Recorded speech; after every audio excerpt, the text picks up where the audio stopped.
This is car news. Since Pininfarina announced they'd be making their own brand of luxury hypercars, we've been waiting with bated breath to see more of their first production, the Batista. So named after the company's original founder, Batista Pininfarina, which, by the way, means Baptist in Italian, which also appropriate because we've finally been blessed with new photos and info. In case some of our dear viewers are not familiar with Pininfarina, though and why this is exciting, here's a bit of history lesson. Pininfarina is an Italian design firm that works in many industries and fields but are most famous for their legendary partnerships with the automobile industry. They've designed such icons as the Ferrari Enzo, the Dino 206 GT, and even the Peugeot 306. Okay, maybe the last one isn't as iconic, but hey, it was still a big deal. Anyway, first unveiled in the 2019 Geneva International Motor Show to much fanfare, the Batista has since gone through extensive testing. From wind tunnels to racetracks and even calculus and theoretical physics. The latter will probably come very handy considering the Batista specs state that it will have a top speed of about 217 miles per hour and accelerate at a warp speed like 0-60 miles per hour in 2 seconds. Or 0 to 100 kilometers per hour if you're one of those weird people in Europe who prefers to measure speed in kilogram meters per hour. Now is a good time to remind everyone that this is an electric car. Remember when electric cars used to be called slow? Boy, does that seem like a long time ago. Especially when you read this beast of a car will be featuring a 4-motor powertrain developed with Rimac and generating 1,877 horsepower and 1,696 pound-feet of torque, supported by a monstrous 120 kilowatt an hour battery pack. Yet somehow my phone needs to be charged again every 2 hours. Can Pininfarina design my next phone, please? Thank you very much. Look, if you don't want to take our word for it, how about Giorgio Siropoulos, Pininfarina's official test driver and head of vehicle dynamics, who had this much to say. The phenomenal performance potential of the Batista is clear. Another person working on the Batista is an engineer extraordinaire and now product platform director sports car, Rene Christopher Wollman. You probably haven't seen his work before because the last time he worked on a car, the Mercedes-AMG 1, it had urban camo paint. Yes, that was a camouflage joke. Bet you didn't see that coming. Right. Now only 150 of these beauties are planned to be made, with a price tag of 2.18 million US dollars each, or 2,000k euros if you're one of those people in Europe who prefers to measure money in kilograms. I wonder sometimes what happens when a car retires. Do they go and stay in a retirement home garage, get taken care of by Prius nurses who feed them oil from a tube? Or do they complain to their grandkids about how back in our day we didn't have all these fancy gadgets or toys? If you wanted to change gears, you'd use a stick. Do they play checkers?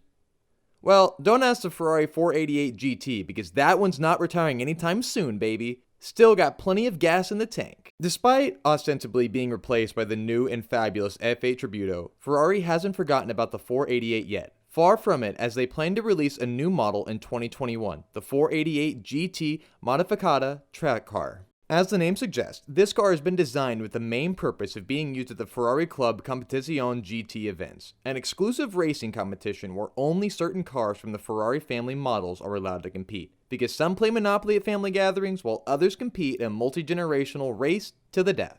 The new model will also come with some upgrades based on other 488 models, using the suspension from the GTE and the anti-lock braking system from the 488 GT3. It will also have rejigged, say that word 5 times fast, aerodynamics for improved performance. Think of this model like a modern video game. If the 488 is a vanilla version of Skyrim with all the bugs and you get to fight dragons, then the GT Modificata is the HD remaster with all the DLC and mods turned with the bugs fixed and you fight a giant Thomas the Tank engine. And I think we all know which version of the two is superior. Now, speaking of modifications and upgrades, let's talk about how you can modify and upgrade your internet experience by using ExpressVPN. ExpressVPN hides your IP address and encrypts your data just with one simple click, so you can stay secure and anonymous online.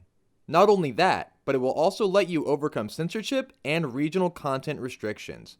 So, if your country can't access your shows on Hulu or something, ExpressVPN will let you bypass that and watch all the episodes all day long. So you can finally stay up to date with the latest episodes of 90s sitcom Seinfeld and stay relevant and hip with your friends at work. Unless Seinfeld isn't available online anymore, I haven't really checked. So click in the link in the description and get ExpressVPN right now. And you'll also be supporting this channel so we can keep providing you with excellent content. Also, like and subscribe because Well, here's some news. We're cool! Yeah, okay? Back to the video. So we've known that the new R8 V10 RWD was coming in 2021 for a while now. But now, Audi has announced that the first 30 cars made will be part of a limited Panther edition. It will be sold in the US only. Named Panther because of its exclusive black paint finish known as Panther Black. No relation to the Nissan Leopard or the Vauxhall Tigra as of this video. Aside from the cool new coat of paint, some slick 20-inch matte black rims, and special interior, everything else remains pretty much exactly the same as the R8 V10 RWD. Same 532 horsepower, same 398 pound-per-feet of torque, same Wait a minute. Aha! You tried to pull a fast one on us there, Audi, but nothing gets past our intrepid journalists' minds. The OG R8 V10 version will set you back $145,895, while the Panther edition, sadly, no relation to the Ford Puma either, will cost you a cool $186,195 US. Although, we will point out that a quick stop to San Andreas Paint and Spray would only cost you about $100. And if Pininfarina do design my next phone, I sure hope Audi aren't the ones who paint it. And now here we are, the final and the very juicy bit of the news, the moment you've all been waiting for. Now we've all known that McLaren has been working on a secret new supercar since a spokesman pretty much told the magazine they were working on a project codenamed BC03, all the way back in 2018. You know, back in the good old days when years were just an acceptable level of awful. But now, thanks to the patent drawings being posted on a Japanese government website, we finally have a real look at the thing dear, and oh dear, is this car quite the stunner. Seriously, it looks beautiful. Just look at this very, very pretty drawing. Why, if I was the head of McLaren, I'd be so proud of this drawing I would stick it on the fridge of every cubicle in every office. I'd even go home, take off my children's drawing, and hang this one instead. Then, I'd hang it on the hotel room fridge as well, after my wife would kick me out of the house for upsetting our kids. If they released a coloring book with just this drawing, I'll probably buy that. Okay, I'll stop drooling over it, mostly just because I don't want to get saliva all over the printed poster I just made. Alright, so while the design of this new McLaren has its own unique elements, like the shark fin style central spoiler, it seems mostly to be based on some sort of combination of the Senna and the Senna GTR, which seems like a match made in heaven, like peanut butter and jam, or maple syrup and waffles, or asparagus and pea. Okay, maybe not the last one. Anyway, so the BC03, or to call it by its rumored to be named the Sabre, it is expected to be the first supercar from McLaren to use its all-new super light carbon fiber architecture, and some reports suggest it'll probably be powered by a hybrid version of their 4.0-liter twin turbocharged V8, producing roughly 845,000 watts, or, if you're one of those weird people in Europe, 845 kilograms of watts. Aside from that, that's most of the information we have so far. There's still no word yet on a release window or even when a full reveal might happen, but we can't help but feel that full official reveal can't be too far off now. But that's okay, because that'll give me more time to spend some quality time with this lovely, lovely poster. Oh, you look a little different today. Did you do anything with your glare?